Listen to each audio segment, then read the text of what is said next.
In the vast expanses of the Serengeti Game Reserve, which stretches out under the scorching sun of Tanzania, lived a lioness named Nala.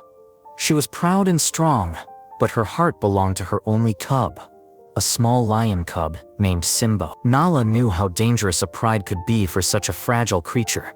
Adult lions could see him as a threat, or simply not accept his weakness. So one day at dawn, when the first rays of the sun painted the grass golden, Nala quietly left the pride, taking Simbo into unknown lands. Mother and son wandered through the savannah, where tall grasses swayed in the wind and acacia trees cast long shadows. Every morning, Nala taught Simbo the art of hunting. She showed him how to sneak up on antelope, how to freeze, merging with the surrounding nature, and how to quickly rush after prey. Simbo was energetic and curious, running around the fields chasing dragonflies, jumping after brightly colored butterflies, and trying to catch the wind. His playfulness often took him far from his mother, and more than once he got lost, forgetting her instructions. When Simbo got lost, he would meow piteously, his thin voice carrying over the savannah. Nala, with her keen sense of smell, would always find him by scent, making her way through the undergrowth or crossing open fields. These moments of reunion strengthened their bond. Nala would lick the cub affectionately, and the lion would happily rub against her warm side. Despite the dangers of living away from the pride, Nala believed that this was the only way she could protect her baby. One day, after a long day of unsuccessful hunting, Nala and Simbo settled down to rest in the shade of a lonely acacia. The landscape around was picturesque, endless expanses of grassy plains, the soft whisper of the wind, and warm rays of the sun breaking through rare clouds. Nala, exhausted by the heat and hunger, stretched out on the ground. Her powerful paws relaxed, and soon she fell into a deep sleep. Simbo, as usual, first lay down next to her, but his restless nature took over. He began to explore the surroundings, carried away by the flickering of birds and the buzzing of insects. The lion cub, not noticing how far he had gone, found himself in an open clearing surrounded by dry bushes. It was here that a flock of vultures, birds of prey that had not found food for several days, hid. These birds usually fed on carrion, but hunger had made them aggressive, and they were ready to attack anything that seemed like easy prey. Simbo, small and inexperienced, looked like an ideal target for them. The cub noticed the vultures too late. Their black wings cast ominous shadows, and their sharp beaks glittered in the sun. Simbo, who had never seen such birds so close, froze in fear. He tried to growl, imitating his mother, but his weak voice only provoked the flock. The vultures began to narrow the circle, their eyes burning with a hungry gleam. One of them, the boldest, rushed forward and pecked Simbo in the side. The sharp beak tore the skin, and the cub howled in pain, retreating back. Blood oozed from the wound, and the vultures, sensing prey, became more and more insolent.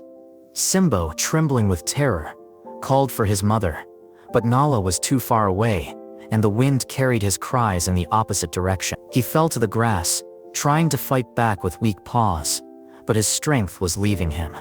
The vultures, sensing the weakness of their prey, were preparing for the final attack. It seemed that there was no hope. At this critical moment, a dusty trail from an SUV appeared on the horizon. These were the reserve rangers, Amin and Joseph, who were patrolling the territory, monitoring the safety of the animals. Amin, who was driving, noticed a strange cluster of vultures in the distance. His experience told him that something was wrong. Joseph, look, this is not just carrion. There is something alive there, he exclaimed sharply, turning the car. Driving closer, the ranger saw a heartbreaking picture. A small lion cub, surrounded by a flock of vultures, desperately fighting for life. Without wasting a second, Amin grabbed a metal rod from the back of the car, and Joseph jumped out of the car to assess the situation. Amin began to scream loudly and wave the rod, hitting the ground to scare the bird. Several vultures took off, but the hungriest ones continued to circle, not wanting to let go of their prey.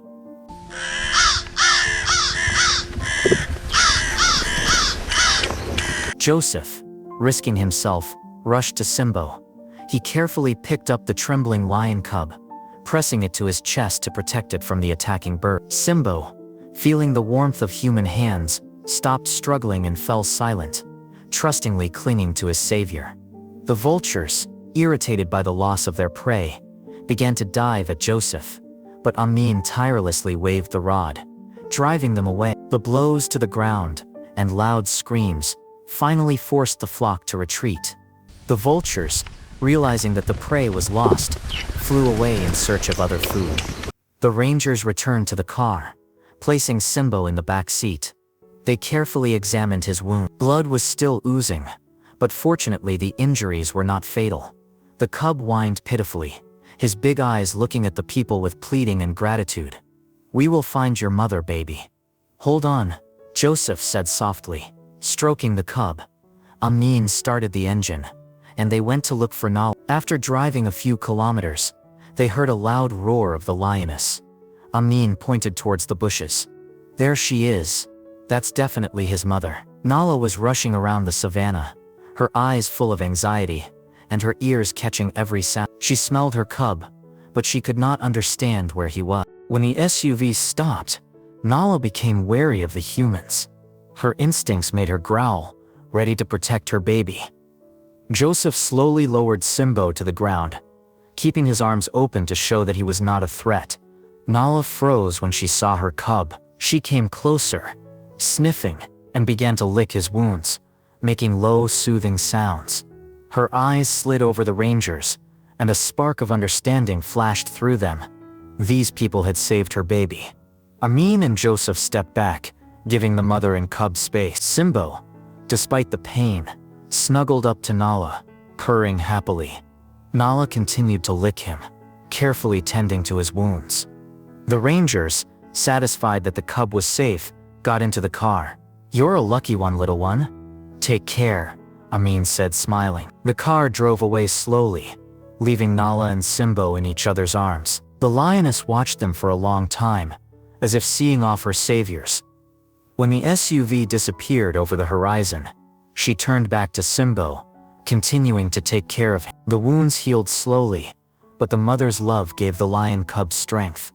From that day on, Simbo became more careful. He no longer ran far away, having learned to stay close to his mother. Nala continued to teach him how to survive in the harsh savannah, and their bond became even stronger. Together they wandered the vast expanses of the Serengeti, finding secluded corners for rest and avoiding danger.